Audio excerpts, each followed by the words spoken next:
SAGE, Zona de Asuntos de Género. Aquí no, este es un espacio seguro. Hola a todas, todes y todos. Bienvenidos a nuestro programa SAGE, Zona de Asuntos de Género.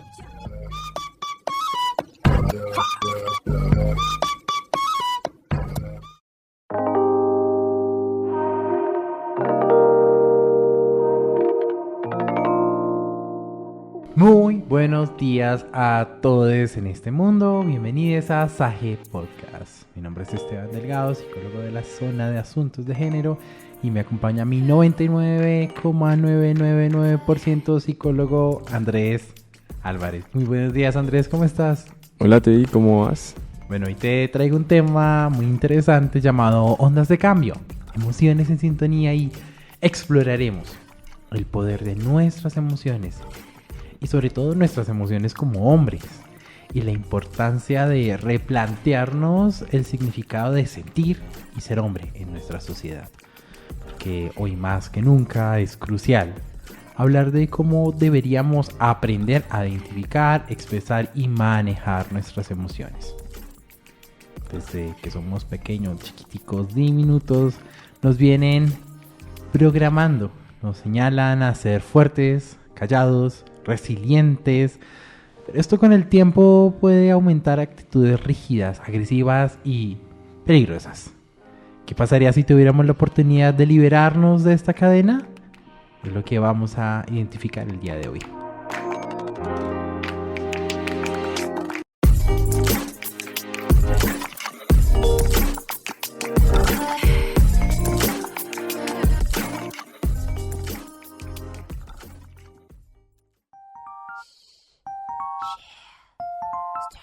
Y hoy en ¿Sabías qué?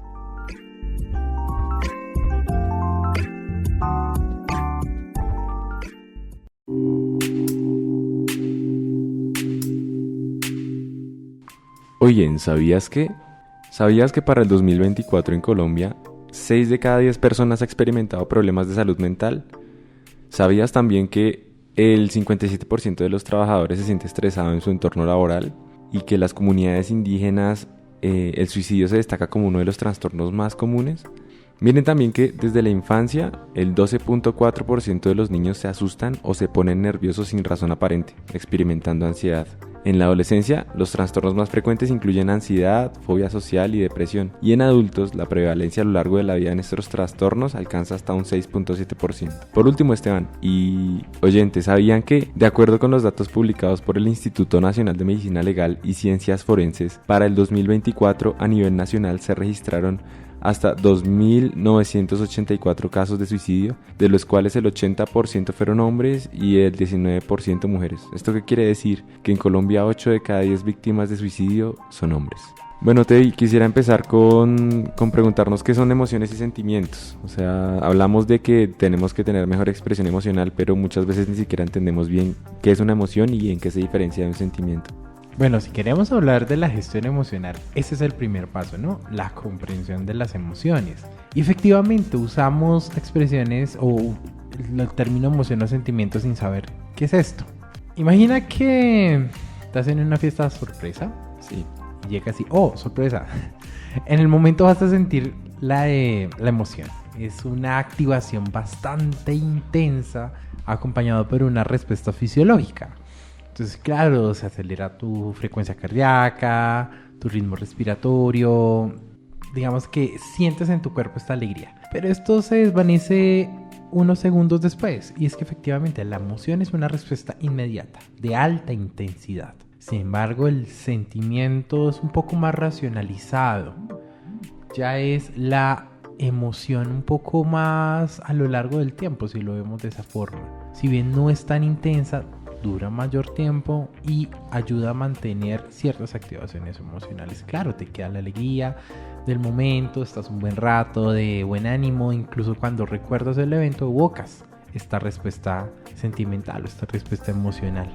Y aquí quisiera hacer también pues una acotación, y es que fíjate que las emociones cumplen también funciones adaptativas y es algo que no nos enseñan. Por ejemplo, la ira establece límites y me prepara para defenderme de situaciones de injusticia o amenaza. La tristeza me prepara para situaciones como el duelo o la pérdida de algo. Y la alegría pues refuerza vínculos y promueve también el agradecimiento, ¿sabes? Entonces quisiera empezar por entender estas funciones, porque no solo favorecen también el hecho de la regulación emocional desde lo que yo sé, sino que también me puede permitir comprender a otras personas. Y aquí quisiera preguntarte algo. ¿Cuándo fue la última vez que usaste un trinomio cuadrado perfecto, Teddy? Hace bastantes años, creo que desde el colegio no escuchaba el término. ¿Y cuándo fue la última vez que usaste tus emociones? Todos y cada uno de los días de mi vida, en cada minuto y en cada segundo. Y yo quisiera preguntarte si alguna vez te enseñaron qué era una emoción, cómo se usaba, en qué momento. No, tristemente no, y si nos vamos a la academia, sea el nivel que sea, no estamos educando las emociones, nos centramos en procesos netamente cognitivos, dejando la emocionalidad algo completamente humano, algo de todos, todas y todes, completamente olvidado. Imagínense que igual en un país tan violento se hace vital la educación emocional, ¿no?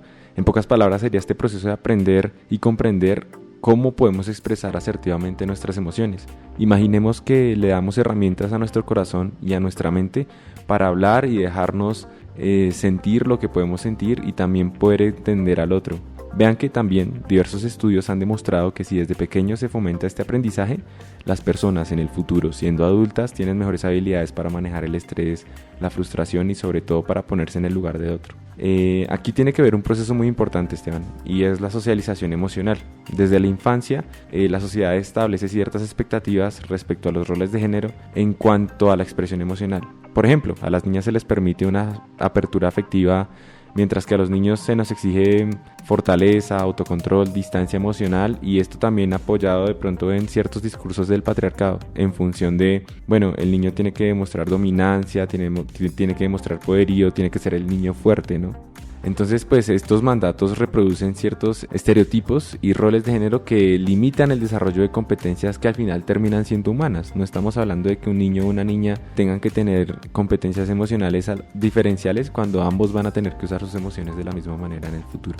Y es parte del problema. Si bien no estamos educando en las emociones, si estamos reprimiendo las emociones o asignando una única expresión y funcionalidad de las emociones, al punto de asignar género a las emociones. Vemos la ira como algo masculino, como una respuesta estoica, brusca, pero vemos cosas como la tristeza, como algo femenino, melancólico, delicado. Ciertamente nos falta bastante educación, pero háblame un poco sobre la expresión emocional y cómo se correlaciona con esta socialización emocional esta socialización de las emociones en torno al género. Yo quisiera ponerte en contexto de uno de los ejemplos que a mí me gusta aplicar de pronto en este sentido, y es cómo esto se vuelve un estereotipo. Por ejemplo, cuando vemos a nuestra mamá hablando con las amigas en la tarde en la sala, o a una tía, y uno dice, bueno, uno no, por lo general se menciona que son viejas chismosas, que están hablando, que no tienen nada más que decir, que a esas viejas, pero resulta que están inclusive haciendo un ejercicio de expresión emocional adecuado, ¿no? Tener una red de apoyo, contarle a la otra lo que me está pasando, etcétera. Sin embargo, cuando nosotros tenemos un problema, por lo general, y más en la sociedad boyacense también, lo primero que tenemos que entender también es que las emociones tienen una duración limitada, que por lo general no pasa de los 90 segundos, a menos que se retroalimente con pensamientos rumiantes o de represión emocional. Sin embargo, pues lo que hablábamos de socialización también ha patologizado cómo nosotros podemos expresarlo. Por ejemplo, el llanto obedece a la expresión de la tristeza, o el tiempo fuera en cuanto a los límites que produce el enojo, pero por ejemplo eso nunca se nos enseña a responder al enojo con violencia. Y tristemente la gestión emocional fuera de estos patrones de género, tú lo decías, ha patologizado. Pensémonos en esta crisis de la histeria femenina, donde las mujeres, por el hecho de expresar molestia o ira, algo completamente humano, eran patologizadas o intervenidas en un contexto clínico, porque efectivamente la ira era algo que se le negaba a la expresión de la feminidad. Bueno, género, estereotipos, emociones, ira, ¿cómo se correlaciona con el ser hombre? Ya tocamos un poquito de la crianza, pero masculinidad, emociones y gestión de las mismas. Háblame un poco de eso. Bueno, el patriarcado también está atravesado por el capitalismo tardío, ¿cierto? Quisiera empezar con que en contextos de la presión económica, la competencia, el exigirme en todos los sentidos, inclusive podríamos hablar de un término que conocemos bastantes personas, que es el burnout, que hace referencia a quemarme por tratar de cumplir con las expectativas de éxito. Quiero pues dar a entender algo, y es que muchos hombres no se pueden sentir deprimidos. No se pueden sentir deprimidos ni siquiera por el hecho de la misma represión emocional que tratábamos, sino también desde el que no tengo tiempo, desde el que tengo que responder, desde el que tengo que hacer muchas cosas. Esto también tiene que ver con la autoeficacia, en el sentido de que pues, se crea una asimetría emocional que lo que hace es como ponerle obstáculos a la búsqueda de ayuda profesional, por ejemplo, o a la manifestación de la violencia como forma de canalizar la ira o la frustración. También pues me parece importante entonces que en este sentido es urgente incorporar pedagogía emocional, ¿no? Que pueda dialogar estos temas y entre nosotros los hombres.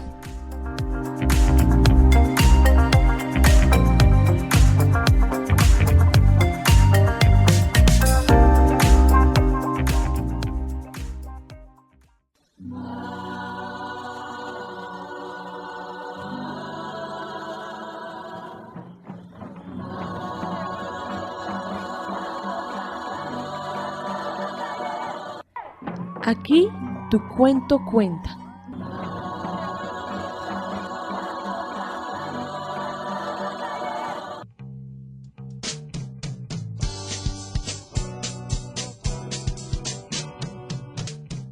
En un mundo donde prevalece el silencio, nuestra voz tiene el poder de inspirar el cambio.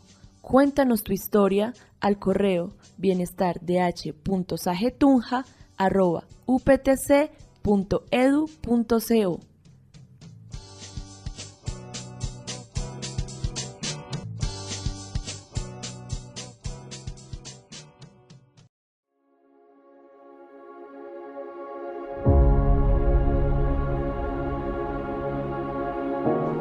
Hoy en Haz que tu cuento cuente, mi nombre es Andrés, soy un hombre y nunca fui suficiente. Nací hace 22 años en Bogotá. Siempre fue difícil para mí entender por qué no podía ser yo mismo, alterado, ligero, alegre. Pues amalgamado entre órdenes de otredades, viví siempre rodeado del miedo de ser demasiado raro, demasiado frágil, demasiado femenino tal vez. Así llegaba a la casa llorando en mi cama después de cada jornada escolar y me odié, por ser demasiado gordo, demasiado feo, demasiado Andrés. Demasiado de todas esas otras cosas que dolían en mi alma y que jamás cuestioné, hasta hace muy poco. Tiempo después y perdido en un torbellino de hormonas y emociones, llegaba a un salón repleto de ruido y de aroma a bachillerato, con afán de saber el porqué de toda esa angustia, al sentir que mi corazón latía tan fuerte que creía por instantes que sin previo aviso iba a morir. Y daba igual, al fin y al cabo no había sido suficiente. Con la presión de ser el hombre perfecto, como si se pudiera, a través de las enseñanzas de un padre con historia de vida militar y una madre sin dinero centrada en sacar a su familia adelante, crecí con la idea de que cualquier error en la vida era imperdonable. Usted debe ser el mejor, es su deber, para eso hacemos lo que hacemos, decían. Realmente solo podía pensar que no importaba cuánto me esforzara, nada era suficientemente bueno, digno de aprobación, ni ese calor de mi padre, el que me negó el te amo hasta el día de hoy. Tal vez nunca fui suficiente. Sufrí al ver cómo mi papá aguantaba duramente el llanto, en el que dicen es uno de los únicos días en el que un hombre se puede permitir llorar. 5 minutos en el entierro de su madre. Sí, mi abuela falleció, y mi padre al día siguiente estaba en su taxi sonriéndole a desconocidos como si nada hubiese pasado. Sufrí cuando mi madre, en ataques de tristeza, de esos que ni hace falta narrar, le pedía explicaciones sobre su ausencia a él, que trabajando hasta elevadas horas de la noche, evadía el duelo de la persona más importante en su vida y le respondía: estoy cansado, mija, que voy a llorar por ella cuando lo que hay son cuentas por pagar, no sea boba y echa a dormir. Y yo tenía todo y no tenía nada. Padre, nunca te terminé de conocer. Y no por ese resabio popular y falso sobre las relaciones humanas, sino porque nunca me mostraste cómo debía llorar cuando perdí a un amigo. No me diste un abrazo lo suficientemente largo como para sentir tu corazón y nunca me mostraste cómo eras realmente. Pues entiendo que pensaste que no debías dejar de ser el hombre de la casa, ¿no? Pero yo me pregunto, ¿será que piensas seguido en darle besos a mi madre en público? Papá, ¿piensas en las ganas de llorar cuando no tienes dinero, pero nuestras demandas siguen? ¿Será que alguna vez hubo para ti otra manera? ¿Será que tampoco te sientes suficiente? Yo me pregunto. Presión. Presión que nos persigue a día de hoy, en afanes efímeros por conseguir lo que es inalcanzable, por castigarnos a más no poder en noches en donde las memorias no nos dejan dormir, en miradas de aprobación a esfuerzos que se unen en el rompecabezas de una vida. Tengo miedo de un día ser el hombre sin salida, y por eso me esfuerzo en días inciertos para conocer a otros hombres, para adentrarme en su mundo, para cambiar este patriarcado tan podrido y destruido, tan lleno de individualidad que a los primeros que afecta es a nosotros, a los hombres. Porque pues sí, al final, si se trata de amar, nunca será suficiente. Que la masculinidad no siga siendo una cárcel que nos aleje de algo tan humano como el miedo, o algo tan necesario como el amor. Que las voces que suenan en tu cabeza no te contengan en expresar cuánto amas a alguien, cuánto temes, cuánto deseas, cuánto sufres. Tienes el permiso. Tú tienes que dártelo. Y este es el llamado que te hacemos a ti. Pide tus emociones afirmativamente, pero date el permiso de sentir y de amar de forma libre, libre de prejuicios. Somos la FM Universitaria de Boyacá.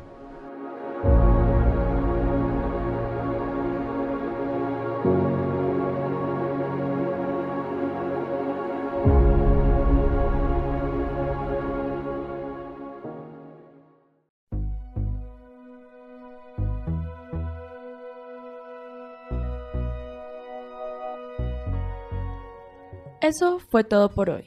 Gracias por su sintonía. Esto fue SAGE, Zona de Asuntos de Género. Puedes contactarnos por medio del correo electrónico bienestar.tunja@uptc.edu.co. Y además, les invitamos a seguirnos en nuestras redes sociales como @SageUPTC. Pañuelo en mano para el hombre.